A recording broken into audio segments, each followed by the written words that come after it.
السلام علیکم ورحمۃ اللہ وبرکاتہ۔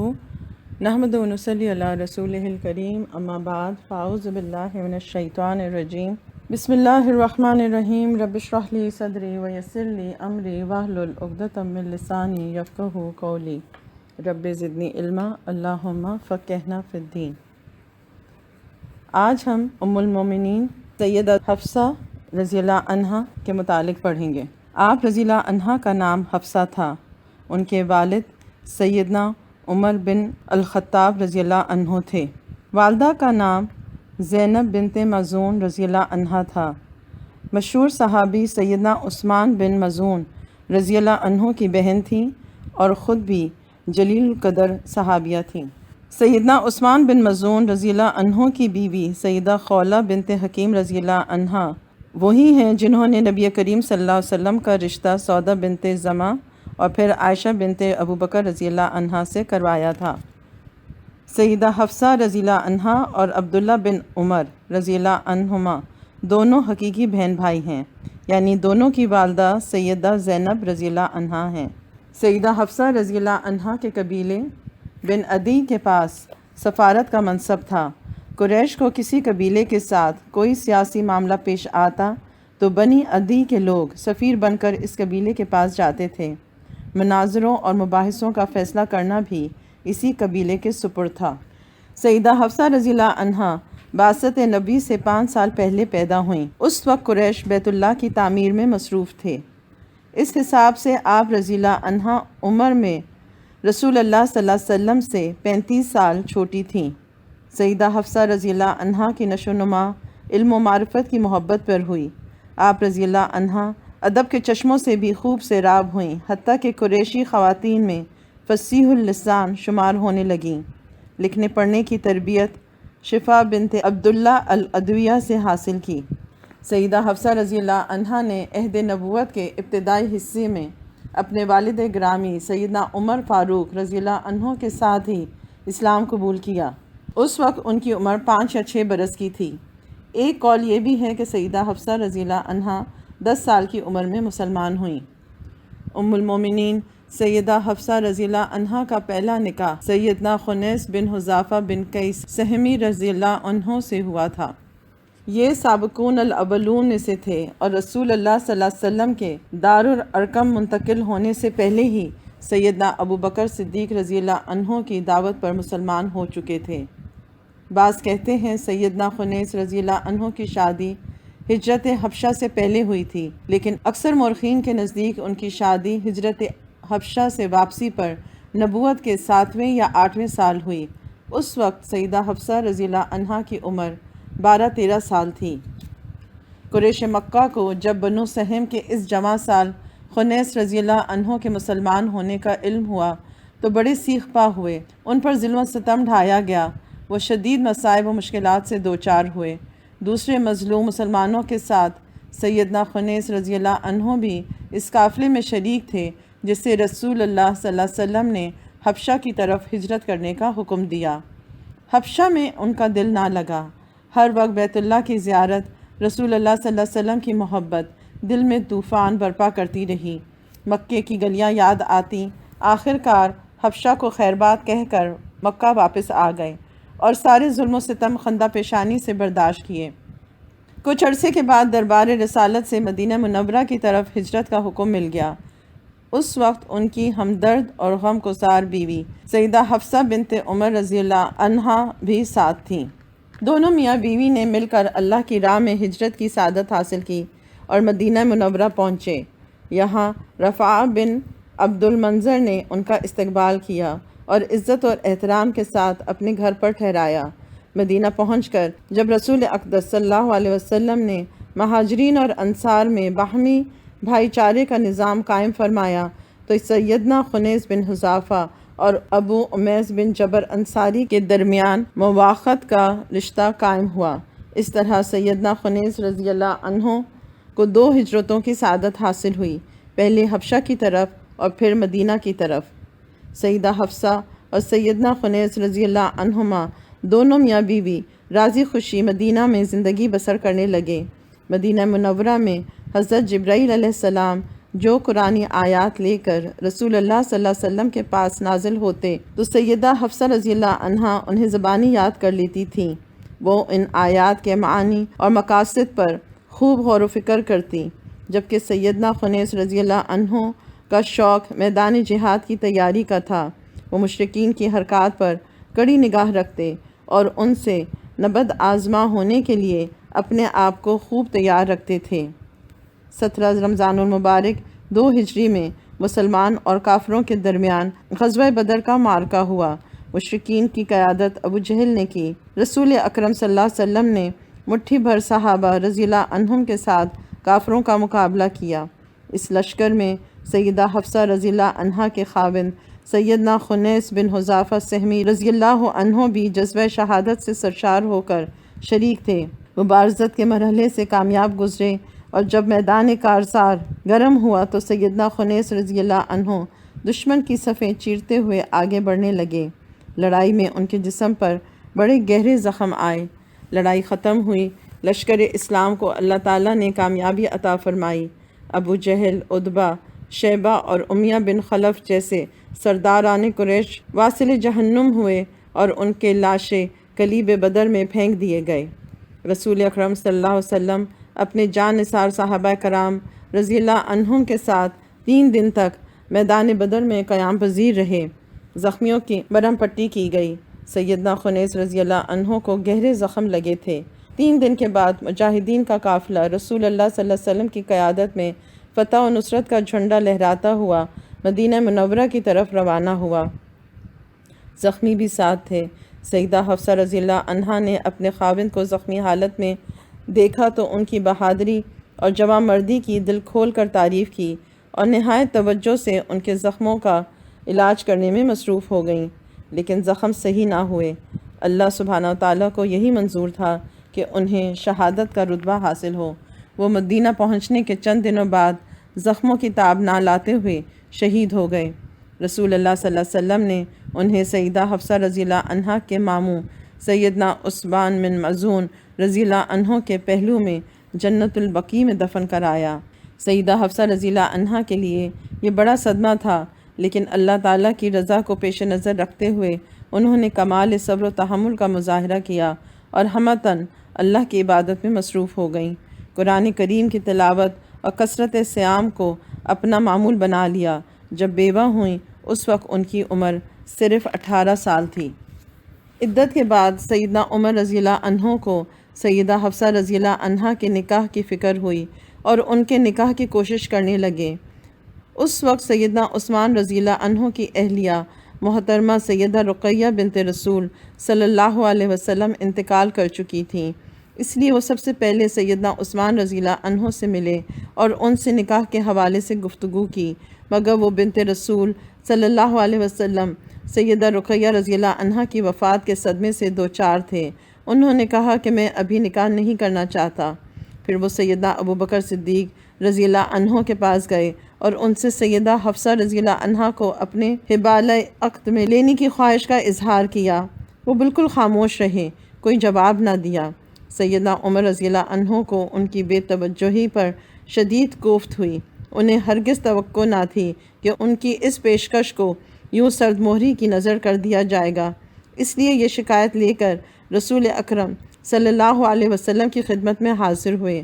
ساری صورتحال سے آپ صلی اللہ علیہ وسلم کو آگاہ کیا۔ آپ صلی اللہ علیہ وسلم نے پوری داستان سننے کے بعد مسکراتے ہوئے فرمایا، عمر گھبراؤ نہیں، غم نہ کرو، پریشان نہ ہو۔ حفصہ رضی اللہ عنہا سے وہ شادی کرے گا جو ابو بکر اور عثمان رضی اللہ عنہم سے افضل ہے، اور عثمان رضی اللہ عنہ کی شادی اس سے ہوگی جو حفصہ رضی اللہ عنہا سے بہتر ہے۔ آپ صلی اللہ علیہ وسلم کی زبان اقدس سے یہ الفاظ سن کر سیدنا عمر فاروق رضی اللہ عنہ خوش بھی ہوئے اور حیران بھی۔ خوشی اور حیرانی کے ملے جلے جذبات کے زیر اثر وہ سوچنے لگے یہ کیسے ہوگا۔ چند دن بعد رسول اللہ صلی اللہ علیہ وسلم نے اپنی بیٹی ام کلثوم کا نکاح سیدنا عثمان رضی اللہ عنہ سے کر دیا۔ یہ خبر سن کر سیدنا عمر رضی اللہ عنہ کو فوراً خیال آیا کہ رسول اللہ صلی اللہ علیہ وسلم کی ایک بات تو پوری ہو گئی کہ عثمان کا نکاح میری بیٹی سے افضل خاتون سے ہو گیا۔ لیکن اب دوسری بات کے پورے ہونے کا انتظار تھا۔ وہ اسی فکر میں تھے کہ اس کی صورت کیا ہوگی، وہ کون ہوگا جو عثمان رضی اللہ عنہ سے بہتر ہوگا اور اس سے میری بیٹی کی شادی ہوگی۔ کچھ عرصے بعد حضور کریم صلی اللہ علیہ وسلم نے خود سیدہ حفصہ رضی اللہ عنہا سے شادی کا خیال ظاہر فرمایا۔ یہ خبر سن کر سیدنا عمر رضی اللہ عنہ کی خوشی کا کوئی ٹھکانہ نہ رہا۔ یہ تو ان کے وہم و گمان میں بھی نہ تھا کہ ان کی بیٹی کو اتنا بڑا اعزاز نصیب ہوگا کہ وہ ام المومنین کے بلند مرتبے پر فائز ہو جائیں گی۔ سعید بن مسیب رحمہ اللہ فرماتے ہیں کہ رسول اللہ صلی اللہ علیہ وسلم سیدہ حفصہ رضی اللہ عنہا کے لیے سیدنا عثمان رضی اللہ عنہ سے بہتر تھے، اور سیدہ ام کلثوم رضی اللہ عنہا سیدنا عثمان رضی اللہ عنہ کے لیے سیدہ حفصہ رضی اللہ عنہا سے بہتر تھیں۔ اس طرح آپ صلی اللہ علیہ وسلم کا فرمان حرف بحرف صحیح ثابت ہوا۔ ام المومنین سیدہ حفصہ رضی اللہ عنہا سے رسول اللہ صلی اللہ علیہ وسلم نے 3 ہجری شعبان المعظم میں ہجرت کے 30 ماہ بعد غزوہ احد سے پہلے شادی کی۔ اس وقت سیدہ حفصہ رضی اللہ عنہا کی عمر تقریباً 20 برس تھی۔ اس سے پہلے سیدہ سودا بنت زمعہ اور سیدہ عائشہ رضی اللہ عنہما آپ کے عقد میں تھیں۔ جب سیدہ حفصہ رضی اللہ عنہا کا نکاح نبی اکرم صلی اللہ علیہ وسلم سے ہو گیا تو ابو بکر صدیق رضی اللہ عنہ سیدہ عمر رضی اللہ عنہ کے پاس آئے اور فرمایا، میرے بھائی عمر، ناراض نہ ہونا، رسول اللہ صلی اللہ علیہ وسلم نے ایک دن مجھ سے سیدہ حفصہ رضی اللہ عنہا سے شادی کا اندیہ ظاہر فرمایا تھا، اور میں آپ صلی اللہ علیہ وسلم کے راز کو فاش نہیں کرنا چاہتا تھا۔ اگر رسول اللہ صلی اللہ علیہ وسلم سیدہ حفصہ رضی اللہ عنہا کے ساتھ شادی نہ کرتے تو میں اس کے لیے آمادہ تھا۔ اس موقع پر سیدنا عمر رضی اللہ عنہ نے خوشی کا اظہار کرتے ہوئے یہ آیت تلاوت کی، سورہ نمل کی، ھذا من فضل ربی لیبلونی اشکر ام اکفر ومن شکر فانما یشکر لنفسہ ومن کفر فان ربی غنی کریم۔ یہ میرے رب کا فضل ہے تاکہ مجھے آزمائے کہ میں شکر کرتا ہوں یا ناشکری کرتا ہوں، اور جو شکر کرتا ہے اس کا شکر خود اسی کے لیے مفید ہے، اور جو ناشکری کرے تو میرا رب بڑا بے نیاز نہایت کرم کرنے والا ہے۔ ازواج مطہرات رضی اللہ عنہن میں سے سیدہ عائشہ، سیدہ ام حبیبہ، سیدہ ام سلمہ، سیدہ سودا، سیدہ زینب بنت جحش اور سیدہ حفصہ رضی اللہ عنہن کا تعلق خاندان قریش سے تھا، جبکہ باقی ازواج مطہرات رضی اللہ عنہن کا تعلق دیگر مختلف قبائل سے تھا۔ نبی اکرم صلی اللہ علیہ وسلم نے سبھی ازواج مطہرات رضی اللہ عنہن کی باریاں مقرر کر رکھی تھیں، تاہم عصر کے بعد نبی اکرم صلی اللہ علیہ وسلم روزانہ سبھی ازواج مطہرات رضی اللہ عنہن کے پاس تشریف لے جاتے تھے، ان کے احوال دریافت فرماتے تھے۔ ہر ایک حجرے کے لیے وقت مقرر تھا، ہر زوجہ محترمہ کو انتظار ہوتا تھا کہ آپ صلی اللہ علیہ وسلم تشریف لا رہے ہیں۔ ایک مرتبہ محسوس ہوا آپ صلی اللہ علیہ وسلم معمول سے قدرے زیادہ دیر سیدہ زینب بنت جحش رضی اللہ عنہا کے گھر میں ٹھہرنے لگے ہیں۔ یہ بات سیدہ عائشہ رضی اللہ عنہا نے شدت سے محسوس کی، اور اس کا تذکرہ سیدہ حفصہ اور سیدہ سودا رضی اللہ عنہما سے کیا۔ سیدہ حفصہ رضی اللہ عنہا کو بھی بہت غیرت آئی۔ پتہ چلا کہ سیدہ زینب بنت جحش رضی اللہ عنہا کو کسی رشتہ دار نے شہد بھیجا ہے، اور وہ روزانہ آپ صلی اللہ علیہ وسلم کی خدمت میں شہد پیش کرتی ہیں۔ شہد چونکہ نبی اکرم صلی اللہ علیہ وسلم کو بہت پسند تھا، جس سے نوش کرنے کی وجہ سے سیدہ زینب رضی اللہ عنہا کے حجرے میں نسبتاً زیادہ دیر تک قیام ہونے لگا۔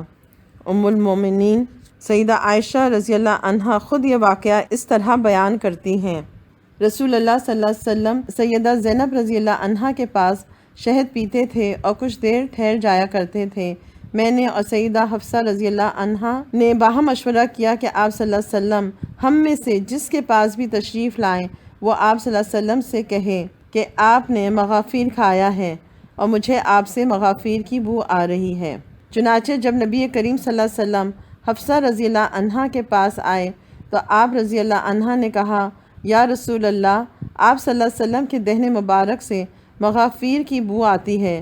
نبی کریم صلی اللہ علیہ وسلم نے اسے سخت ناپسند کیا کہ آپ کے دہن مبارک سے کسی قسم کی بو آئے، اسی لیے آپ صلی اللہ علیہ وسلم نے ارشاد فرمایا، نہیں، البتہ میں نے زینب رضی اللہ عنہا کے پاس شہد ضرور پیا ہے، لیکن اب ہرگز نہیں پیوں گا، میں اس پر حلف اٹھاتا ہوں، تم اس بات کا اظہار کسی سے نہ کرنا۔ اس واقعے کے متعلق اللہ تعالیٰ نے سورہ تحریم نازل فرمائی۔ اس میں فرمایا، اے نبی، آپ اپنی بیویوں کی خوشی چاہتے ہوئے اس چیز کو کیوں حرام کرتے ہیں جو اللہ تعالیٰ نے آپ کے لیے حلال کی ہے؟ اللہ تعالیٰ بخشنے والا مہربان ہے۔ امام ابن کثیر رحمہ اللہ اس کی تفصیل اس طرح بیان کرتے ہیں کہ سیدنا عبداللہ بن عباس رضی اللہ عنہ بیان کرتے ہیں کہ میں اس جستجو میں رہا کہ سیدنا عمر رضی اللہ عنہ سے دریافت کروں کہ وہ دو عورتیں کون سی تھیں جنہوں نے آپس میں مشورہ کیا اور ان کا ذکر سورہ تحریم میں ہوا ہے، اور سال بھر کسی موقع کی تلاش میں رہا۔ ایک سفر کے موقع پر میں نے ان سے دریافت کیا، انہوں نے فرمایا وہ عائشہ اور حفصہ رضی اللہ عنہما تھیں۔ تو اس واقعے سے پتہ چلتا ہے کہ نبی صلی اللہ علیہ وسلم کو اللہ تعالیٰ نے اس واقعے کی اطلاع سورت کے ذریعے دے دی، اور اللہ تعالیٰ نے ان چیزوں کو حرام کرنے سے منع فرمایا جن کو اللہ تعالیٰ نے حلال کیا ہے، اور دونوں ازواج کی اس سازش کی بھی اطلاع نبی صلی اللہ علیہ وسلم کو دے دی۔ سیدہ حفصہ رضی اللہ عنہا مزاج کی کچھ تیز تھیں، جس بات کو درست سمجھتیں بلا جھجک رسول اللہ صلی اللہ علیہ وسلم کے سامنے کر دیتی اور کسی مصلحت سے کام نہ لیتی تھیں۔ ایک مرتبہ نبی کریم صلی اللہ علیہ وسلم گھر تشریف لائے تو دیکھا کہ سیدہ صفیہ رضی اللہ عنہا رو رہی ہیں۔ وجہ پوچھی تو انہوں نے بتایا کہ سیدہ حفصہ رضی اللہ عنہا نے انہیں یہودی کی بیٹی کہا ہے۔ آپ صلی اللہ علیہ وسلم نے یہ سن کر فرمایا، اے حفصہ، اللہ سے ڈرو۔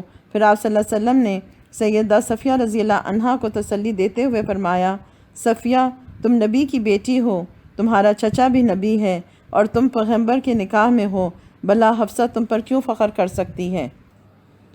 صحیح بخاری کی روایت میں خود حضرت عمر رضی اللہ عنہ سے یہ بات منقول ہے کہ ہم لوگ جاہلیت میں عورتوں کو ذرہ برابر وقت نہ دیتے تھے۔ اسلام نے ان کو درجہ دیا اور قرآن میں ان کے متعلق آیتیں اتریں تو ان کی قدر و منزلت معلوم ہوئی۔ ایک دن میری بیوی نے کسی معاملے میں مجھ کو رائے دی۔ میں نے کہا، تم کو رائے اور مشورے سے کیا واسطہ؟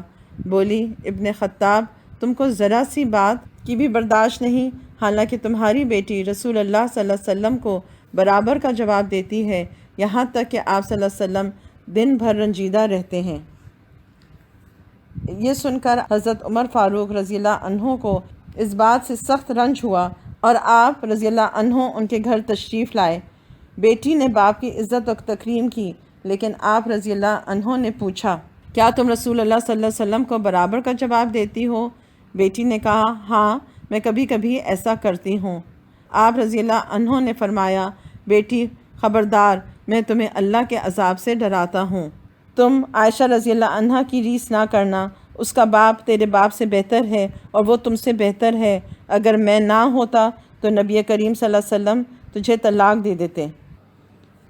کبھی کبھی سیدہ عائشہ رضی اللہ عنہا اور سیدہ حفصہ رضی اللہ عنہا کے درمیان آپس میں باہمی رقابت کا اظہار بھی ہو جایا کرتا تھا۔ ایک مرتبہ سیدہ عائشہ اور حفصہ رضی اللہ عنہما رسول اللہ صلی اللہ علیہ وسلم کے ساتھ شریک سفر تھیں۔ رات کو رسول اللہ صلی اللہ علیہ وسلم سیدہ عائشہ رضی اللہ عنہا کے اونٹ پر چلتے اور ان سے محو گفتگو رہتے۔ ایک مرتبہ سیدہ حفصہ رضی اللہ عنہا نے سیدہ عائشہ رضی اللہ عنہا سے کہا، آئیے آج ہم اپنی سواریاں بدل لیں، آپ میرے اونٹ پر اور میں آپ کے اونٹ پر سوار ہو جاؤں۔ سیدہ عائشہ رضی اللہ عنہا نے بخوشی اس بات کو قبول کر لیا۔ نبی اکرم صلی اللہ علیہ وسلم سیدہ عائشہ کے اونٹ کے پاس آئے اور سلام کہا۔ معلوم ہوا کہ اس پر سیدہ حفصہ رضی اللہ عنہا سوار ہیں، تو آپ صلی اللہ علیہ وسلم نے انہیں سلام کہا اور ان کے ساتھ ہی چل پڑے۔ جب منزل پر پہنچے تو سیدہ عائشہ رضی اللہ عنہا نے محبوب صلی اللہ علیہ وسلم کی جدائی کے صدمے کی وجہ سے اپنے پاؤں کو گھاس میں داخل کر لیا اور کہا، اے اللہ، کسی بچھو یا سام کو متعین کر دے جو مجھ کو ڈس جائے۔ میرے محبوب بھی موجود ہیں لیکن میں ان سے باتیں نہیں کر سکی۔ سیدہ حفصہ رضی اللہ عنہا بہت حیادار اور شرمیلی تھیں۔ ایک مرتبہ سیدنا عمر رضی اللہ عنہ نے ان سے دریافت کیا کہ میں آپ سے ایک سوال کرنا چاہتا ہوں، میں اس کی وجہ سے بڑا پریشان ہوں، آپ مجھے اس پریشانی سے نجات دلائیے۔ اس کے بعد سیدنا عمر رضی اللہ عنہ نے یہ سوال کیا کہ عورت اپنے خاوند کے بغیر کتنا عرصہ گزار سکتی ہے؟ سیدہ حفصہ رضی اللہ عنہا نے سر جھکا لیا اور شرما گئیں۔ سیدنا عمر رضی اللہ عنہ نے فرمایا، بے شک اللہ تعالیٰ حق بات کہنے سے نہیں شرماتا۔ سیدہ حفصہ رضی اللہ عنہا نے ہاتھ کی انگلیوں سے اشارہ کیا کہ 3 یا 4 مہینے۔ اسی وجہ سے سیدنا عمر رضی اللہ عنہ نے اپنے اعمال کی طرف پیغام بھیجا کہ کوئی فوجی 4 مہینوں سے زیادہ اپنی بیوی سے غائب نہ رہے۔ ام المومنین سیدہ حفصہ رضی اللہ عنہا ان خوش نصیب خواتین میں سے تھیں جنہوں نے رسول اللہ صلی اللہ علیہ وسلم سے ان صحابہ کرام کے جنتی ہونے کی بشارت سنی تھی جنہوں نے صلح حدیبیہ کے موقع پر درخت کے نیچے آپ صلی اللہ علیہ وسلم کے دست مبارک پر بیعت کرنے کا شرف حاصل کیا تھا، جن کو اصطلاح میں شجری صحابہ کہتے ہیں۔ مسلم شریف میں سیدنا جابر بن عبداللہ رضی اللہ عنہ سے مروی ہے، کہتے ہیں کہ مجھے ام مبشر رضی اللہ عنہ نے بتایا، اس نے نبی کریم صلی اللہ علیہ وسلم سے سنا کہ آپ سیدہ حفصہ رضی اللہ عنہا کے پاس فرماتے ہیں کہ وہ شجری صحابہ جنہوں نے درخت کے نیچے رسول اللہ صلی اللہ علیہ وسلم کے ہاتھ پر بیعت کی، ان سے کوئی بھی جہنم میں داخل نہیں ہوگا۔ تو سیدہ حفصہ نے فوراً یہ بات کہی کہ کیوں نہیں، اللہ تعالیٰ تو فرماتا ہے وَإِن مِّنكُمْ إِلَّا وَارِدُهَا، تم میں سے ہر ایک وارد جہنم ہوگا۔ یہ سن کر نبی کریم صلی اللہ علیہ وسلم نے فرمایا کہ اللہ نے یہ بھی تو ارشاد فرمایا ہے ثُمَّ نُنَجِّي الَّذِينَ اتَّقَوْا وَنَذَرُ الظَّالِمِينَ فِيهَا جِثِيًّا، یعنی پھر ہم پرہیزگاروں کو نجات دیں گے اور ظالموں کو اس میں زانوؤں کے بل گرا ہوا چھوڑ دیں گے۔ یہ خبر مدینہ منورہ کی خواتین میں پھیل گئی۔ ازواج مطہرات اور صحابہ کرام رضی اللہ عنہم کی بیگمات سب کو پتہ چل گیا۔ وہ سب نبی کریم صلی اللہ علیہ وسلم اور سیدہ حفصہ رضی اللہ عنہا کے مابین ہونے والی گفتگو سے آگاہ ہو گئیں، اور انہوں نے یہ منظر بھی دیکھا کہ اس موقع پہ رسول اللہ صلی اللہ علیہ وسلم نے کس قدر ہمدردی اور حکمت و دانائی سے بات کو سمجھایا ہے۔ سیدہ حفصہ رضی اللہ عنہا خانہ نبوی میں اپنے فرائض پوری تندہی سے سر انجام دیا کرتی تھیں، دن کو روزہ رکھتی اور رات کو قیام کیا کرتی تھیں، یہاں تک کہ اس کے بارے میں آسمان سے ایک پاکیزہ پیغام لے کر سیدنا جبرائیل علیہ السلام رسول اللہ صلی اللہ علیہ وسلم کے پاس آئے۔ یہ پیغام بڑا ہی عزت افزا تھا۔ جبرائیل علیہ السلام نے ام المومنین سیدہ حفصہ رضی اللہ عنہا کے بارے میں فرمایا، بلا شبہ وہ بہت زیادہ روزے رکھنے والی، بہت زیادہ رات کو قیام کرنے والی ہیں، اور وہ جنت میں آپ کی بیوی ہوں گی۔ ایک اور آیت میں یہ الفاظ آتے ہیں، بے شک وہ بہت روزے رکھنے والی، بہت قیام کرنے والی ہے، اور وہ جنت میں آپ کی بیویوں میں سے ہوگی۔ اس کے بارے میں اہل خانہ میں سے ایک شخص نے بتایا کہ اس کا اپنے اللہ سے بہت گہرا رابطہ تھا، یہ کثرت سے روزے رکھتی، یہاں تک کہ روزے ہی کی حالت میں وفات پائی۔ سیدہ حفصہ رضی اللہ عنہا جب اپنے والد گرامی سیدنا عمر رضی اللہ عنہ کے گھر میں پروان چڑھنے لگیں تو اپنی ہم جولیوں اور سہیلیوں میں ذہین اور فتین مشہور ہوئیں۔ جب نور اسلام مکہ معظمہ میں داخل ہوا تو یہ چھوٹی عمر ہی میں ایمان لا کر سبقت لے جانے والی خوش نصیب خواتین کی فہرست میں شامل ہو گئیں۔ اس کی صلاحیتیں دن بدن آشکار ہونے لگیں۔ یہ بڑی ذہین تھیں، فوراً بات کی گہرائی تک پہنچ جاتی۔ حبیب کبریا سیدنا محمد مصطفیٰ صلی اللہ علیہ وسلم پر جتنا قرآن نازل ہوتا اسے سن کر اسی وقت زبانی یاد کر لیتی۔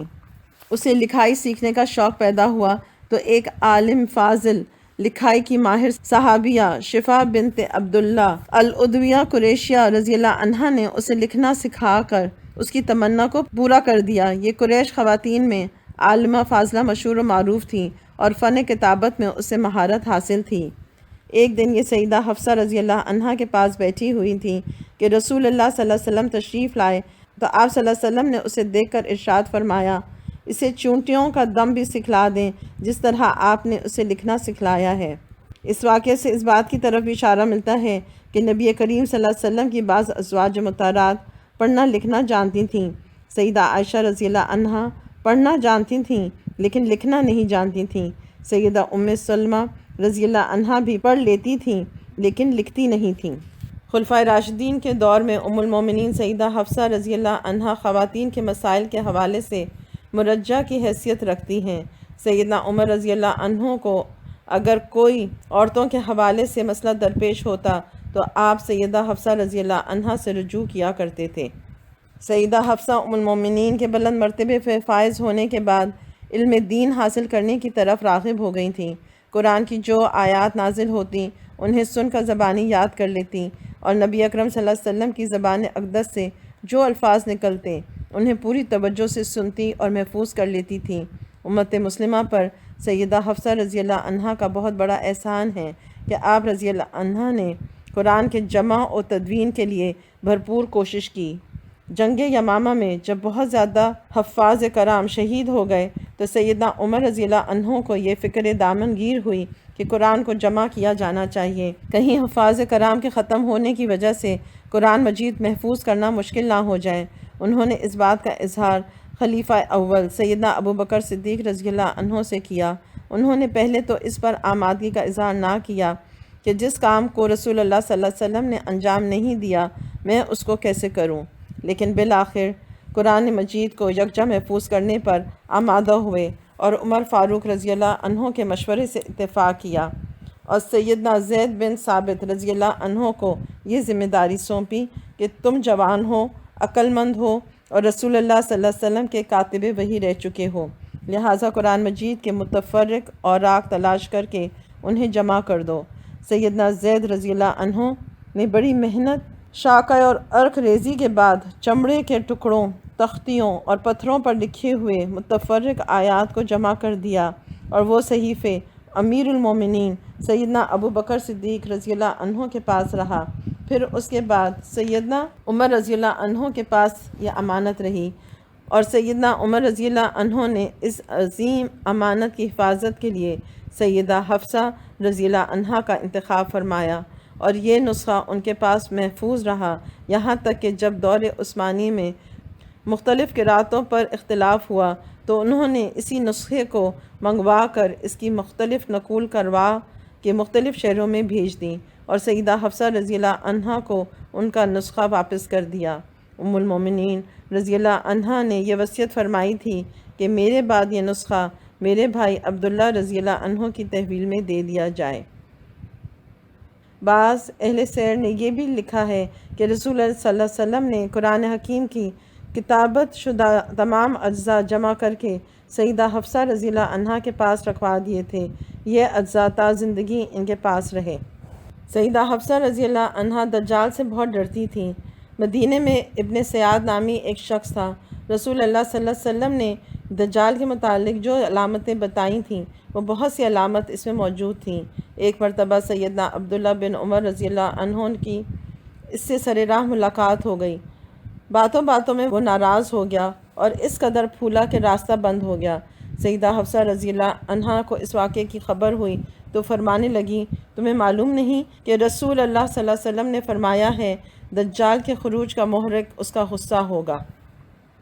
ام المومنین سیدہ حفصہ رضی اللہ عنہا قرآن کریم کے حفظ اور اس کی نگہداشت کے حوالے سے بہت بلند مقام پر فائز ہیں۔ اسی طرح حدیث نبی کی معرفت میں بھی وہ اعلیٰ مقام پر فائز نظر آتی ہیں۔ ان کا شمار ان امہات المومنین میں ہوتا ہے جو حدیث شریف کی حافظہ تھیں، بلکہ ام المومنین سیدہ حفصہ رضی اللہ عنہا کا شمار تو ان خواتین میں ہوتا ہے جنہوں نے زیادہ احادیث روایت کرنے کا شرف حاصل کیا، جنہوں نے اپنے سینوں میں احادیث کا ذخیرہ محفوظ کیا۔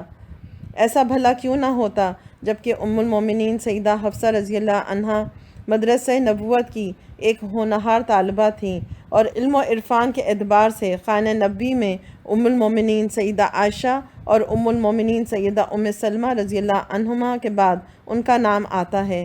حدیث شریف کے میدان میں ان کی بہت عمدہ یادیں پائی جاتی ہیں۔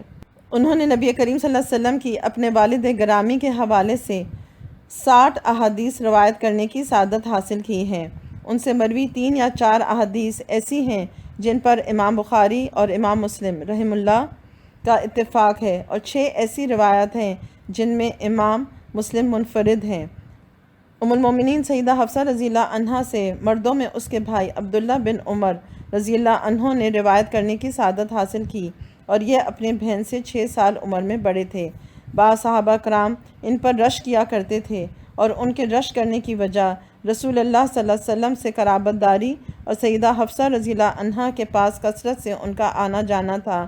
جب بھی کوئی مسئلہ دریافت کرنا ہوتا تو یہ اپنی ہمشیرہ سیدہ حفصہ رضی اللہ عنہ کے گھر پہنچ جاتے۔ اسی لیے رسول اللہ صلی اللہ علیہ وسلم کی سنت کی پیروی کرنے کے حوالے سے بڑے مشہور و معروف تھے۔ بہت سے صحابہ کرام اور تابعین اعظام ہیں جنہوں نے سیدہ حفصہ رضی اللہ عنہا سے حدیث روایت کرنے کا شرف حاصل کیا۔ بہت سی خواتین نے بھی ام المومنین سیدہ حفصہ رضی اللہ عنہا سے حدیث شریف کا علم حاصل کیا۔ امام مسلم رحمہ اللہ عبداللہ بن صفوان کے حوالے سے اپنی کتاب میں ام المومنین سیدہ حفصہ رضی اللہ عنہا سے مروی یہ روایت نقل کرتے ہیں۔ نبی کریم صلی اللہ علیہ وسلم نے فرمایا، اس بیت اللہ کی طرف ایک لشکر لڑائی کی پیش قدمی کرے گا، حتیٰ کہ وہ جب بیدہ جگہ پر پہنچیں گے تو ان کے درمیان دھسا دیا جائے گا اور اگلا حصہ پچھلے حصے کو پکارے گا، لیکن پھر سب کو دھسا دیا جائے گا۔ ایک شخص کے سوا کوئی نہ بچے گا جو بھاگ جائے گا اور لوگوں کو خبریں سنائے گا۔ ایک آدمی حفصہ رضی اللہ عنہا کے شاگرد سے کہنے لگا کہ میں گواہی دیتا ہوں کہ آپ نے حفصہ رضی اللہ عنہا پر جھوٹ نہیں بولا، اور حفصہ رضی اللہ عنہا کے متعلق گواہی دیتا ہوں کہ انہوں نے بھی رسول اللہ صلی اللہ علیہ وسلم پر جھوٹ نہیں بولا، یعنی کہ یہ بالکل صحیح حدیث ہے۔ سنن ابی داؤد اور سنن بہقی میں سیدہ حفصہ رضی اللہ عنہا سے مروی یہ روایت مذکور ہے۔ نبی کریم صلی اللہ علیہ وسلم اپنے دائیں ہاتھ کو کھانے پینے اور پہننے کے لیے استعمال کرتے اور بائیں جانب کو دوسرے کاموں کے لیے۔ ام المومنین سیدہ حفصہ رضی اللہ عنہا سے رسول اللہ صلی اللہ علیہ وسلم کے شمائل اور عبادت کے طریقے بھی مروی ہیں۔ آپ فرماتی ہیں، 4 چیزوں کو نبی کریم صلی اللہ علیہ وسلم نہیں چھوڑتے تھے: 10ویں محرم کا روزہ، ذی الحج کے ابتدائی 10 دنوں کا روزہ، ہر مہینے میں سے 3 دنوں کا روزہ اور فجر کی 2 رکعتیں۔ ام المومنین سیدہ حفصہ رضی اللہ عنہا ان خواتین میں سے ایک تھیں جن سے بعض اوقات فتویٰ صادر کرتے وقت رجوع کیا جاتا تھا۔ دنیا مومن کے سامنے اپنی زیب و زینت کے پر پھیلاتی ہے۔ وہ اس بات کی استطاعت رکھتا ہے کہ دنیا کی آرائش و زیبائش سے اپنی منشا کے مطابق استفادہ کرے، لیکن عقل مند مومن محض اللہ کی رضا کے لیے ہر قسم کی دنیاوی زیبائش و آرائش سے کنارہ کشی اختیار کر لیتا ہے۔ وہ اللہ کی رضا حاصل کرنے کے لیے دنیا سے سبکدوش ہو جاتا ہے، اس لیے کہ عقل مند مومن دنیا کو دوست کے لبادے میں دشمن سمجھتا ہے اور اس سے سخت محتاط رہتا ہے۔ اس کے پیش نظر ان نعمتوں کو حاصل کرنا ہوتا ہے جو اللہ تعالیٰ کے پاس باقی رہنے والی ہیں۔ ام المومنین سیدہ حفصہ رضی اللہ عنہا اور اس کے والد گرامی قدر سیدنا عمر رضی اللہ عنہ دونوں ہی دنیا سے بیزار تھے اور اس کے چنگل سے دور بھاگتے تھے۔ سیدنا عمر رضی اللہ عنہ کی دختر سیدہ حفصہ رضی اللہ عنہا نے اپنے رفیق حیات رسول اللہ صلی اللہ علیہ وسلم سے دنیا سے بے رغبتی کا طریقہ سیکھا تھا، اور اسی راستے پر وہ گامزن تھیں جس راستے کی نشاندہی رسول اللہ صلی اللہ علیہ وسلم نے کی تھی۔ سیدنا عمر رضی اللہ عنہ یہ سمجھتے تھے کہ زہد در حقیقت دنیا کی ہر زیب و زینت سے کنارہ کش ہونے کا نام ہے۔ اسی لیے سیدنا عمر رضی اللہ عنہ اپنی بیٹی کو اس حوالے سے رہنمائی کرتے رہتے تھے، اور آپ اسی راستے پر گامزن تھے جس راستے پر نبی کریم صلی اللہ علیہ وسلم اور سیدنا ابو بکر صدیق رضی اللہ عنہ کو چلتے دیکھا تھا۔ سیدنا عمر بن خطاب رضی اللہ عنہ کے دور خلافت میں فتوحات کا سلسلہ وسیع پیمانے پر پھیل گیا۔ اسلامی سلطنت کی حدود 4 سو وسیع ہو گئی اور ہر شعبے کی نمایاں شخصیات امیر المومنین سیدنا عمر بن خطاب رضی اللہ عنہ کی زیارت کے لیے مدینہ منورہ پہنچنے لگی، جس نے ایران اور روم کو پسپا کر دیا تھا۔ آپ ان سے بڑے اطمینان اور سکون سے ملتے اور بیرونی علاقوں سے آنے والے وفود کے ساتھ اسی سادہ لباس میں ملاقات کرتے جو آپ رضی اللہ عنہ معمول کے مطابق پہنا کرتے تھے۔ وفود کی آمد پر کسی تکلف کا اظہار نہیں کرتے تھے۔ آپ رضی اللہ عنہ کی بیٹی ام المومنین سیدہ حفصہ رضی اللہ عنہا نے یہ محسوس کرتے ہوئے ابا جی کے حضور عرض کی کہ اگر آپ وفود کی آمد پر اچھا اور عمدہ لباس پہن لیا کریں تو مناسب رہے گا۔ دور دراز سے وفود آپ کی زیارت کے لیے آتے ہیں، آپ کے بارے میں انہوں نے بہت کچھ سن رکھا ہوتا ہے۔ میرے خیال میں تو ان کے اچھے کھانے کا بھی اہتمام ہونا چاہیے تاکہ وہ یہاں سے اچھا تاثر لے کر واپس جائیں۔ سیدنا عمر بن خطاب رضی اللہ عنہ نے اپنی بیٹی سیدہ حفصہ رضی اللہ عنہا کو پیار بھرے لہجے میں کہا کہ بیٹا، مجھے یہ بتائیے کہ کسی انسان کے بارے میں اس کے اہل خانہ سب سے زیادہ علم رکھنے والے ہوتے ہیں۔ کہنے لگی بالکل ٹھیک ابا جان، بات تو یہی ہے کہ گھر والے گھر کے مالک کے بارے میں خوب اچھی طرح جانتے ہیں۔ سیدنا عمر رضی اللہ عنہ نے فرمایا کہ بیٹا، میں تجھ سے اللہ کی قسم دے کر پوچھتا ہوں کہ نبی کریم صلی اللہ علیہ وسلم نے کبھی عالی شان لباس پہننے کا اہتمام کیا؟ کبھی سیر ہو کر انہوں نے یا آپ کے گھر والوں نے کھانا کھایا؟ وہاں تو صورتحال یہ تھی کہ صبح کو سیر ہو کر کھا لیتے تو شام کو بھوکے رہتے، اور اگر شام کو سیر ہو کر کھانا کھاتے تو صبح کو بھوکے ہوتے۔ سیدہ حفصہ رضی اللہ عنہا نے کہا جی ہاں ابا جان، ہوتا تو ایسے ہی تھا۔ سیدنا عمر رضی اللہ عنہ نے فرمایا بیٹی، میں آپ کو اللہ کی قسم دے کر پوچھتا ہوں کہ کیا نبی کریم صلی اللہ علیہ وسلم یا آپ کے گھر والوں نے کبھی سیر ہو کر کھجوریں کھائیں یہاں تک کہ خیبر فتح ہو گیا؟ اور اے میری بیٹی، میں تجھ سے اللہ کی قسم دے کر پوچھتا ہوں کہ کیا تم جانتی ہو کہ جب تم نے آپ کے لیے دسترخوان بچھا کر عمدہ قسم کے کھانوں سے اسے بھر دیا تو دیکھتے ہی رسول اللہ صلی اللہ علیہ وسلم کا رنگ بدل گیا؟ تم نے یہ صورتحال دیکھ کر دسترخوان کو لپیٹا اور سادہ کھانا مہیا کیا۔ سیدہ حفصہ رضی اللہ عنہا نے کہا ابا جان، بات تو کچھ ایسی ہی تھی اور آپ بالکل سچ فرماتے ہیں۔ سیدنا عمر رضی اللہ عنہ نے فرمایا بیٹی، میں تجھ سے اللہ کی قسم دے کر پوچھتا ہوں کہ نبی کریم صلی اللہ علیہ وسلم چادر پر سوتے، ایک مرتبہ تم نے اس چادر کی 4 تہیں کر کے بچھا دیں۔ جب آپ بیدار ہوئے تو فرمایا کہ اس گداز بستر کی وجہ سے تم نے مجھے رات کے قیام سے روک دیا ہے۔ چادر کی تہیں معمول کے مطابق 2 ہی لگایا کرو۔ میں تم سے اللہ کی قسم دے کر یہ پوچھتا ہوں، کیا تم یہ بھی جانتی ہو کہ رسول اللہ صلی اللہ علیہ وسلم کپڑوں کو دھونے کے لیے اتار دیتے؟ سیدنا بلال نماز کے لیے اطلاع دینے آتے تو آپ مزید کپڑوں کے نہ ہونے کی وجہ سے اس وقت نماز کے لیے تشریف لے جاتے جب آپ کے دھلے ہوئے کپڑے خشک ہو جاتے۔ سیدہ حفصہ رضی اللہ عنہا نے آپ دیدہ ہو کر کہا ابا جان، آپ ٹھیک کہتے ہیں۔ پھر سیدنا عمر رضی اللہ عنہ نے فرمایا بیٹی، میں اللہ کی قسم دے کر آپ سے پوچھتا ہوں کہ آپ جانتی ہیں کہ انصار کے قبیلے بنو ظفر کی ایک خاتون نے رسول اللہ صلی اللہ علیہ وسلم کے لیے ایک تہمد اور ایک اوڑھنے کے لیے چادر بنائی۔ جب ایک چیز تیار ہو گئی تو رسول اللہ صلی اللہ علیہ وسلم وہی زیب تن کر کے نماز کے لیے تشریف لے گئے۔ یہ بات کہنے کے بعد زار و قطار رونے لگے۔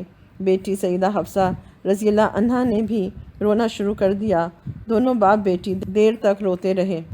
آپ کی روتے روتے ہچکی بن گئی اور خطرہ محسوس ہونے لگا کہ کہیں غم کی شدت کی وجہ سے آپ کی روح قفس عنصری سے پرواز ہی نہ کر جائے۔ پھر بیٹی سے کہنے لگے دیکھو بیٹی، میرے لیے 2 ہی نمونے ہیں اور 2 ہی راستے ہیں جن پر گامزن رہنا اپنے لیے سعادت سمجھتا ہوں، اور جب تک میری زندگی ہے میں انہی کے راستے پر چلتا رہوں گا۔ اس میں میری کامیابی اور کامرانی ہے۔ ایک سیدنا حبیب کبریا محمد صلی اللہ علیہ وسلم اور دوسرے ابو بکر صدیق رضی اللہ عنہ، یہی میرے لیے مشعل راہ ہیں، یہی میرے مقتدی ہیں۔ انہی کے نقش قدم پر چلنا اپنے لیے سعادت سمجھتا ہوں اور انہی کی زندگی میرے لیے نمونہ ہے۔ ایک دفعہ سیدنا عمر رضی اللہ عنہ اپنی بیٹی ام المومنین سیدہ حفصہ رضی اللہ عنہا کے گھر تشریف لے گئے۔ انہوں نے شوربہ اور روٹی آپ کی خدمت میں پیش کی۔ شوربے میں زیتون کے تیل کی آمیزش کر دی۔ یہ دیکھ کر فرمانے لگے کہ ایک برتن میں 2 سالن، میں بڑھتے دم تک یہ نہیں کھاؤں گا۔ اس طرح کے بے شمار واقعات ملتے ہیں جو سیدنا عمر رضی اللہ عنہ اور سیدہ حفصہ رضی اللہ عنہا کے زہد، تقویٰ اور دنیا سے بے رغبتی پر دلالت کرتے ہیں۔ دونوں باپ بیٹی پوری زندگی رسول اللہ صلی اللہ علیہ وسلم کے نقش قدم پر چلتے رہے۔ ام المومنین سیدہ حفصہ رضی اللہ عنہا نے نبی کریم صلی اللہ علیہ وسلم کی ہدایت کو اپنے لیے مشعل راہ بنائے رکھا۔ کبھی کبھی سیدنا عمر رضی اللہ عنہ کی رہنمائی بھی ان کے راستے کو اور زیادہ منور کر دیتی۔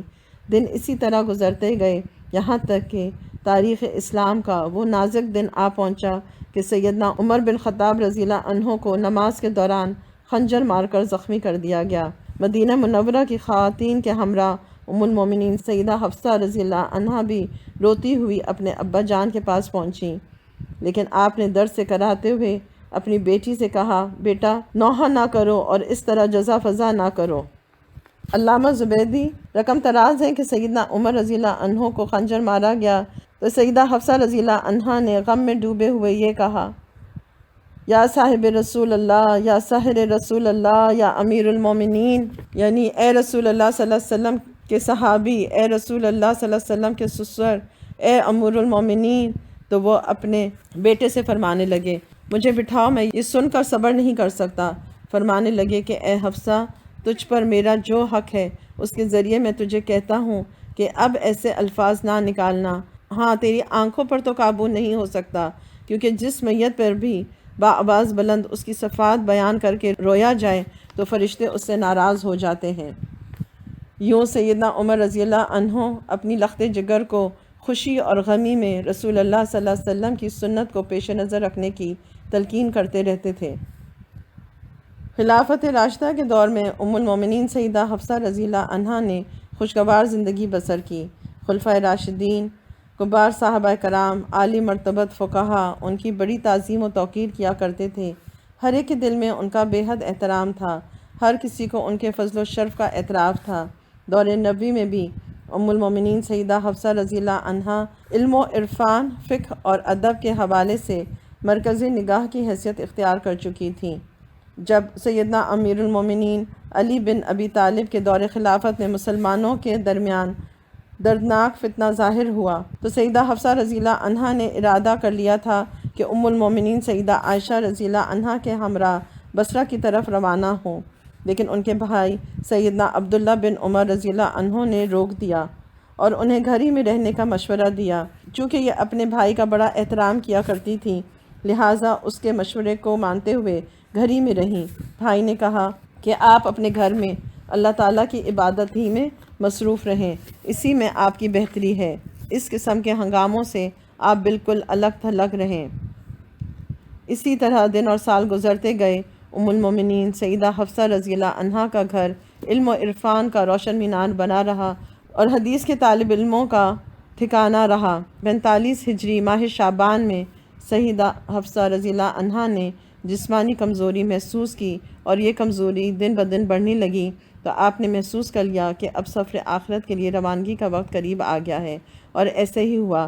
چند دنوں کے بعد آپ کی روح قفص انصری سے پرواز کر گئی۔ اس وقت مدینے کا گورنر مروان بن حکم تھا۔ اس نے نماز جنازہ پڑھائی اور اس نے چارپائی کو کندھا بھی دیا۔ پھر سیدنا ابو ہریرہ رضی اللہ عنہ نے جنت البقیع کے قبرستان تک جنازے کو کندھا دیا اور قبر میں ان کے 2 بھائی عبداللہ اور عاصم اترے۔ اسی طرح بھتیجوں میں عبداللہ، سالم، حمزہ اور عبد الرحمن قبر میں اترے۔ وفات کے وقت سیدہ حفصہ رضی اللہ عنہا کی عمر تقریباً 60 سال تھی۔ ام المومنین سیدہ حفصہ رضی اللہ عنہا کو قبر تک الوداع کرنے کے لیے جلیل القدر صحابی سیدنا ابو سعید خدری رضی اللہ عنہ بھی شریک ہوئے۔ سیدہ حفصہ رضی اللہ عنہا نے وفات کے وقت سیدنا عبداللہ بن عمر رضی اللہ عنہ کو یہ وصیت فرمائی تھی کہ غابہ والی جائیداد جو سیدنا عمر رضی اللہ عنہ ان کی نگرانی میں دے گئے تھے اسے صدقہ کر کے وقف کر دینا۔ اللہ تعالیٰ ان سے راضی ہو اور انہیں جنت الفردوس میں اعلیٰ مقام عطا فرمائے اور جنت میں رسول اللہ صلی اللہ علیہ وسلم کی دائمی رفاقت نصیب فرمائے، آمین یا رب العالمین۔ ام المومنین سیدہ زینب بنت خزیمہ رضی اللہ عنہا، آپ کا نام زینب اور کنیت ام المساکین تھی اور والد کا نام خزیمہ تھا۔ چونکہ سیدہ زینب فقراء اور مساکین کو کھانا کھلایا کرتی تھیں اور کثرت سے صدقہ کیا کرتی تھیں، اس لیے ام المساکین کی کنیت کے ساتھ مشہور ہو گئیں۔ ابن ابی خزیمہ کے بقول سیدنا زینب رضی اللہ عنہا زمانہ جاہلیت میں بھی اسی لقب سے مشہور تھیں۔ سیدنا زینب بعثت نبی سے 13 سال قبل مکہ میں پیدا ہوئیں۔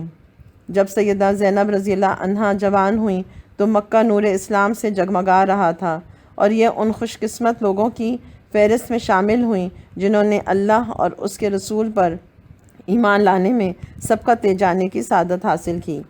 سیدہ زینب بنت خزیمہ رضی اللہ عنہا کا پہلا نکاح کن سے ہوا اس کے بارے میں کتب سیرہ میں خاصا اختلاف پایا جاتا ہے۔ ایک روایت میں ہے کہ سیدہ زینب رضی اللہ عنہا کا پہلا نکاح عبداللہ بن جہش رضی اللہ عنہ سے ہوا، جو غزوہ احد 3 ہجری میں شہید ہو گئے اور جو نبی اکرم صلی اللہ علیہ وسلم کے پھوپھیزاد بھائی تھے۔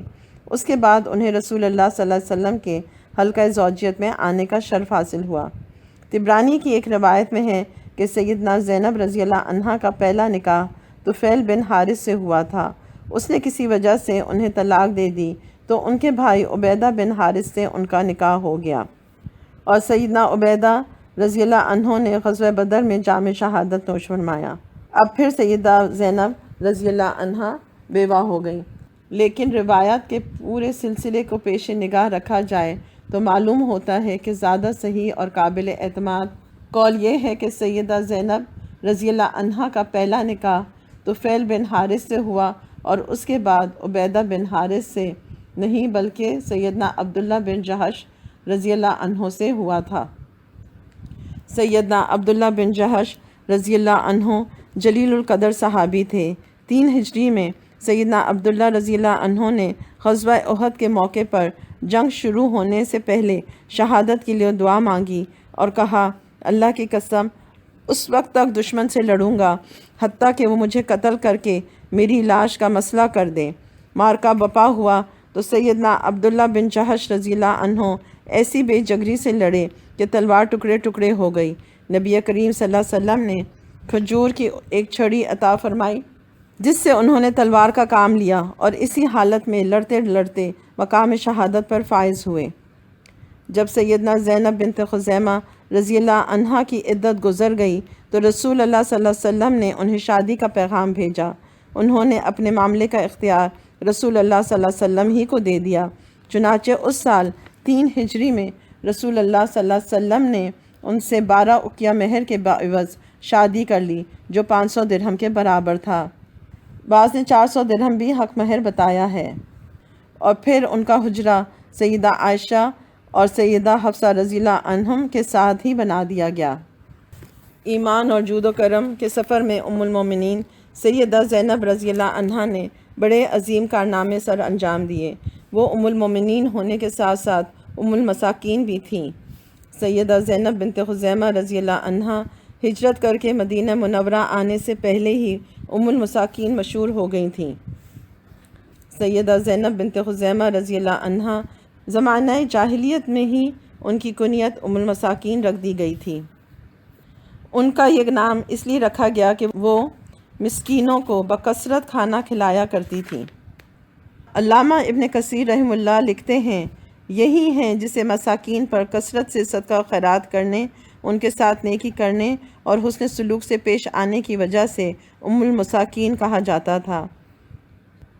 یہ بات بالکل درست ہے کہ ام المومنین سیدہ زینب بنت خزیمہ رضی اللہ عنہا فقراء اور مساکین پر سب خواتین سے بڑھ کر شفقت کرنے والی تھیں۔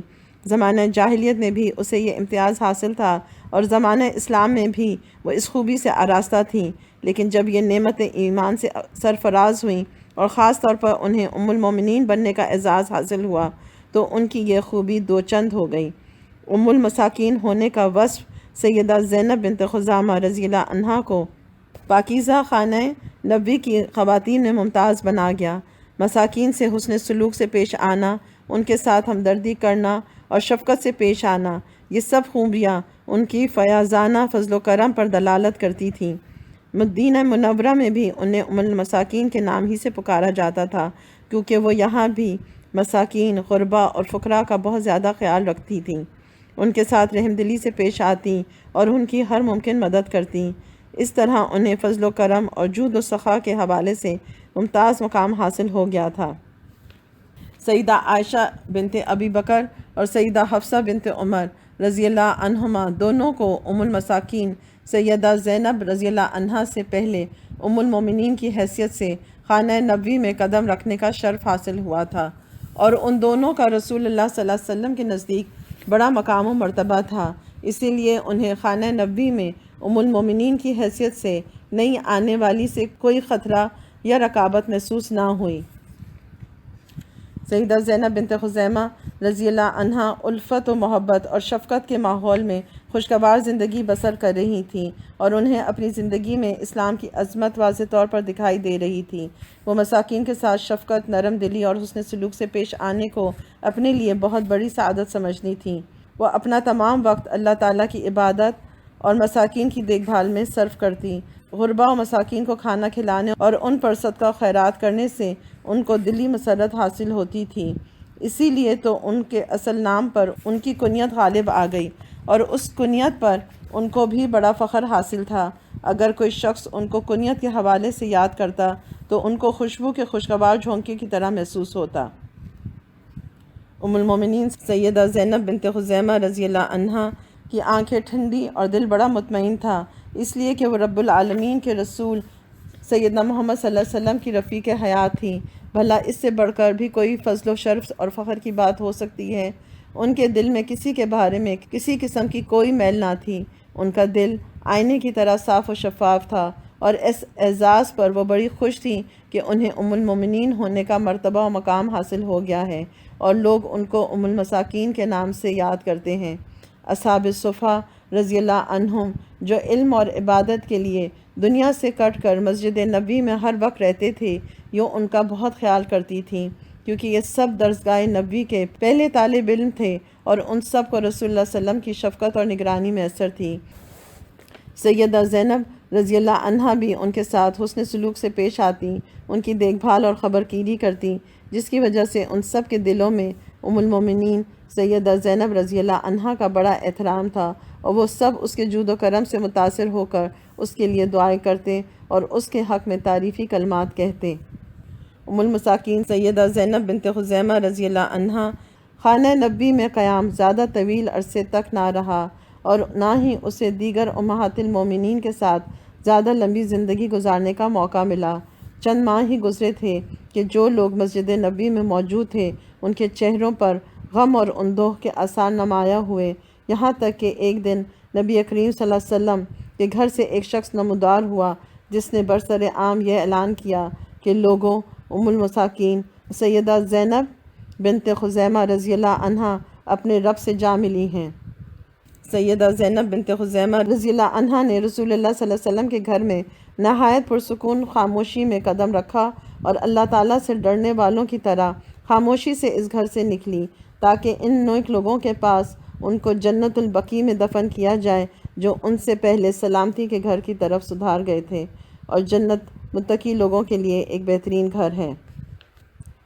ام المومنین اور ام المساکین سیدہ زینب بنت خزیمہ نے ربیع الثانی 4 ہجری میں وفات پائی، اور اسے مدینہ منورہ میں جنت البقیع میں دفن کیا گیا، اور جب اس نے وفات پائی اس کی عمر 30 سال تھی۔ سیدہ زینب رضی اللہ عنہا نے نبی کریم صلی اللہ علیہ وسلم کی بیویوں میں سے سب سے پہلے وفات پائی، اور اس سے پہلے مکہ میں ام المومنین خدیجہ رضی اللہ عنہا نے وفات پائی تھی۔ سیدہ زینب بنت خزیمہ رضی اللہ عنہا کو یہ اعزاز بھی حاصل ہوا کہ اس نے رسول اللہ صلی اللہ علیہ وسلم کی زندگی میں وفات پائی، اور آپ صلی اللہ علیہ وسلم نے اس کی نماز جنازہ پڑھی اور اس کے لیے دعا بھی کی۔ رسول اللہ صلی اللہ علیہ وسلم کی بیویوں میں سے کسی اور بیوی نے بھی آپ کی زندگی میں وفات نہیں پائی۔ اللہ تعالیٰ ام المومنین زینب بنت خزیمہ رضی اللہ عنہا سے راضی ہو اور انہیں عزت کا مقام دے۔ وہ کریم بھی ہے اور رحیم بھی ہے، اور اس کو بدلہ عطا فرمائے۔ اب ہم دیکھتے ہیں کہ نبی کریم صلی اللہ علیہ وسلم کی زوجہ محترمہ حفصہ بنت عمر رضی اللہ عنہا کی زندگی کے حالات سے ہم نے کیا سیکھا۔ نبی کریم صلی اللہ علیہ وسلم کی تمام ازواج محترمات نہایت نیک، پاک باز اور عبادت گزار تھیں۔ خاص طور پر سیدہ حفصہ رضی اللہ عنہا بہت زیادہ روزے رکھنے والی اور کثرت سے قیام کرنے والی متقی پرہیزگار خاتون تھیں۔ انہوں نے صرف ازواج مطہرات کی فہرست میں ہونے کو کافی نہ سمجھا، بلکہ اپنے رب سے تعلق کو مزید مضبوط بنانے کے لیے خوب عبادت کرتی رہیں، یہاں تک کہ جب موت آئی تو روزے کی حالت میں تھیں۔ یہی وہ صفت ہے جو ہر مومن مرد اور عورت کو اپنانی چاہیے کہ دنیا کی ذمہ داریاں چاہے کتنی ہی ہوں، لیکن اپنے جسم کو اللہ کی یاد اور عبادت میں ضرور کھپانا چاہیے۔ کسی بھی مقام پر یہ نہیں سمجھنا چاہیے کہ نیکیاں بہت ہو گئیں، اب مزید محنت کی ضرورت نہیں، بلکہ زندگی کے آخری لمحے اور سانس تک اپنے رب سے تعلق کو مضبوط تر کرنا چاہیے، کیونکہ اصل حقیقت زندگی کی یہی ہے کہ اپنے رب سے ملاقات کے وقت ہمارے ایمان کی کیا کیفیت ہے، ہم کتنے تیار ہیں اپنے رب سے ملنے کے لیے۔ اس کے لیے ذاتی عبادت سے بڑھ کر اور کوئی راستہ نہیں۔ دوسرا، ان کا سیکھنے کا شوق، قرآن کی آیات کے ساتھ ساتھ احادیث کو یاد کرنے کا شوق۔ اپنی ذہانت اور قابلیت کو ضائع نہیں کیا، بلکہ اس سے علم سیکھا اور سکھایا۔ اس زمانے میں لکھنا اور پڑھنا دونوں میں مہارت حاصل کرنا بڑی قابلیت کی بات تھی، اور اس قابلیت کو پھر اتنا صحیح استعمال کیا کہ پھر بڑے بڑے صحابہ کرام رضی اللہ عنہم اور خواتین نے آپ رضی اللہ عنہا سے حدیث کا علم سیکھا۔ سیدہ حفصہ رضی اللہ عنہا دور نبوت کی فقیہ، عالمہ اور عالم فاضل خواتین میں سے ایک جلیل القدر خاتون تھیں۔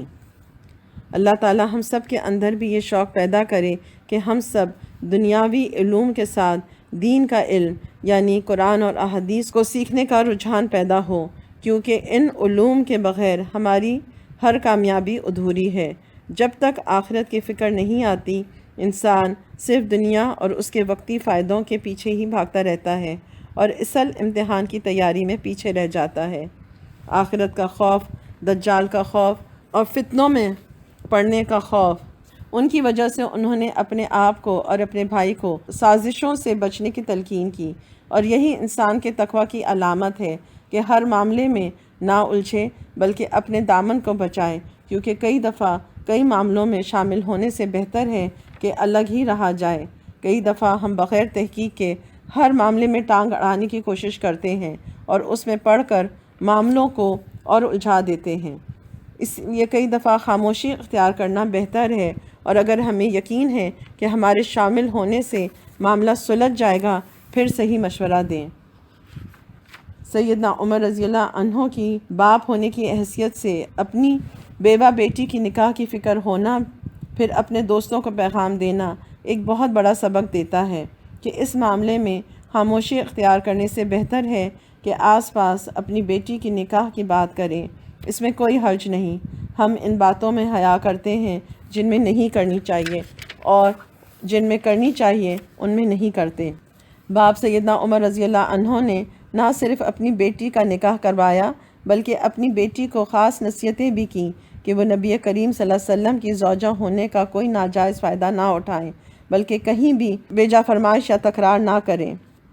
سیدنا عمر رضی اللہ عنہ کو پتہ چلا تو فوراً اپنی بیٹی حفصہ رضی اللہ عنہا کو ڈانٹا اور اپنی حیثیت کو پہچاننے پر زور دیا کہ وہ سیدہ عائشہ رضی اللہ عنہا کے ساتھ مقابلہ بازی نہ کریں، کیونکہ وہ بہرحال نبی کریم صلی اللہ علیہ وسلم کی چہیتی زوجہ محترمہ تھیں۔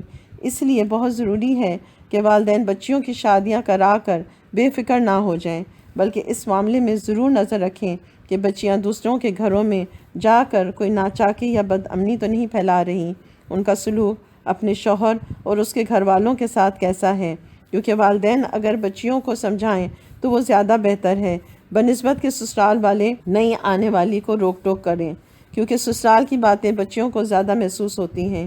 وہی باتیں جب گھر والے سمجھاتے ہیں تو وہ بچیاں زیادہ غور سے سنتی اور عمل کرتی ہیں۔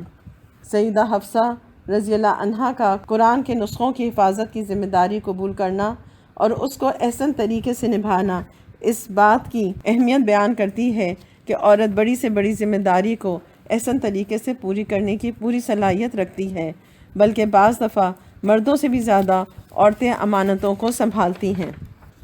سیدنا عمر رضی اللہ عنہ اور سیدہ حفصہ رضی اللہ عنہا نے زہد و تقوی اور دنیا سے بے رغبتی کی بہترین مثال قائم کی۔ باپ اپنی بیٹی کی ایسی تربیت کرتے ہیں جو ہم سب کے لیے مشعل راہ ہے۔ دنیا کے حساب سے رہنا سہنا، اوڑھنا پہننا، کھانا پینا تو بہت آسان کام ہے اور ہم سب وقت کے ٹرینڈز کو فالو کرتے ہیں، لیکن واقعتاً اپنے پیارے نبی کریم صلی اللہ علیہ وسلم کی سنتوں پر عمل کرنا، ان کے سادگی کے انداز کو اپنانا، آرام دہ زندگی کو ترجیح نہ دینا بلکہ آخرت کو دنیا پر ہر موقع پر مقدم رکھنا، لوگوں کے حساب سے زندگی نہ گزارنا بلکہ اللہ اور اس کے رسول کے بتائے ہوئے طریقے پر عمل کرنا، یہ وہ مثالیں ہیں جو عمر رضی اللہ عنہ اور حفصہ رضی اللہ عنہا نے اپنی زندگی میں کر کے دکھائیں۔ اگرچہ کہ اسلام کا وہ سنہری دور تھا اور فتوحات کے ذریعے مال و دولت کی فراوانی بھی تھی، لیکن اس موقع پر سادگی کو اپنانا اور شاہانہ شان و شوکت کو ٹھکرانا، یہ وہ اصل امتحان تھا جس میں انہوں نے بہترین مثال قائم کی۔ اور اصل امتحان آج بھی یہی ہے کہ ہم مال پر فخر کرنے کی بجائے اللہ تعالیٰ کی اس عطا کردہ نعمت کو صحیح مقام پر خرچ کریں، جس میں اپنی جائز ضروریات کو پورا کرنے کے بعد عوام الناس کی خیر و بھلائی پر مال کو خرچ کیا جائے، کیونکہ یہی مال یا تو انسان کے لیے جنت میں جانے کا باعث بنے گا، یا پھر یہی مال انسان کے لیے فتنے کا باعث ہوگا۔ اللہ تعالی ہم سب کو مال کے فتنے سے محفوظ رکھے، آمین۔ نبی کریم صلی اللہ علیہ وسلم کا ام المومنین سیدہ زینب بنت خزیمہ رضی اللہ عنہا سے نکاح بھی اس بات کی نشاندہی کرتا ہے کہ نکاح کا مقصد بیوہ عورتوں کو معاشرے میں تحفظ اور سہارا دینا تھا۔ نبی کریم صلی اللہ علیہ وسلم نے اپنی تمام ازواج کو ہمیشہ اچھی رقم مہر میں ادا کی تاکہ انہیں تحفظ کا احساس ہو۔ اس زمانے میں 500 درہم کی بہت حیثیت ہوتی تھی۔ اگرچہ کہ سیدہ زینب رضی اللہ عنہا کا انتقال نکاح کے چند ماہ بعد ہی ہو گیا تھا، لیکن اللہ تعالیٰ نے ان کو ام المومنین بننے کی سعادت بخشی۔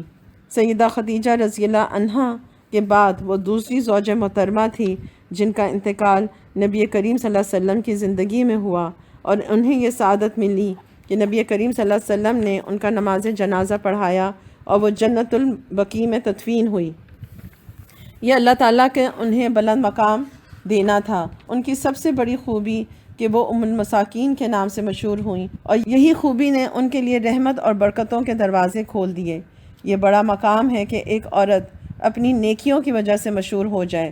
وہ مسکینوں کو بکثرت کھانا کھلایا کرتی تھی۔ ہم سب جانتے ہیں کہ غریبوں مسکینوں کو کھانا کھلانے کا ثواب ہے، لیکن انہوں نے عمل سے اس بات کو ثابت کر دیا کہ اللہ تعالیٰ صدقہ خیرات کا اجر صرف آخرت میں ہی نہیں بلکہ دنیا میں بھی بلند درجہ اور مقام دیتا ہے۔ غریبوں مسکینوں کی دعا سے اللہ تعالیٰ دنیا میں بھی انسان کو سرخرو کرتا ہے۔ وفات کے وقت ان کی عمر 30 سال تھی، لیکن اس چھوٹی عمر میں بھی انہوں نے نیکیوں کو کمایا۔ غریبوں اور مسکینوں سے ہمدردی کو انہوں نے اپنی زندگی کا نصب العین بنایا اور پھر اسی کو حاصل کرنے میں زندگی کھپا دی۔ اور خاص طور پر اصحاب صفا رضی اللہ عنہم جو علم اور عبادت کے لیے دنیا سے کٹ کر مسجد نبوی میں ہر وقت رہتے تھے، ان کا بہت خیال رکھا کرتی تھیں۔ ہمیں بھی دین اور دین والوں کی خدمت کو اپنی زندگی کا نصب العین بنانا چاہیے۔